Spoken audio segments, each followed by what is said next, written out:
Bismillah. Sizlar uchun bugun doim maqtalib kelgan rayhon masalasini tayyorlab ko'rsatamiz.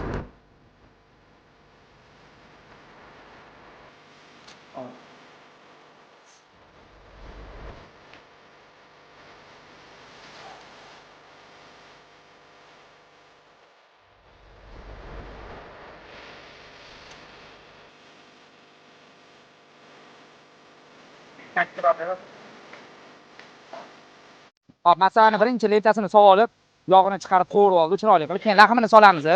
Buni alohida qovuriladi masavada. Chesnosini berdi, ozgina tuz berdi. Masavada tuzni bo'lib beramiz. Salsiga ham alohida tuz beramiz. Chunki salsiga tuz tushganidan keyin o'zidan shira chiqaradi. O'zini nima deydi? So'kini chiqaradi, shirasini. O'shaning hisobiga masavamiz shirin bo'lib chiqadi. Samый главный masavada past olovda erinmasdan qovurish.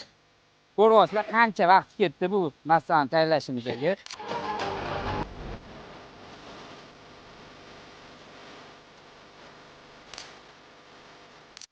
Mana masalani ham eng shirali joylari chiqib kelyapti. O'zi tagida masalani ota-bobolarimiz aytib o'tgan 40 marta shopirish kerak. Qaynab chiqqandan keyin shirasini o'ziga urish kerak.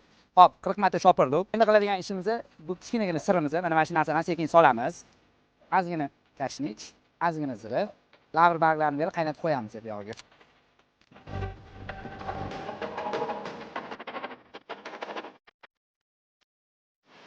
Bismillah.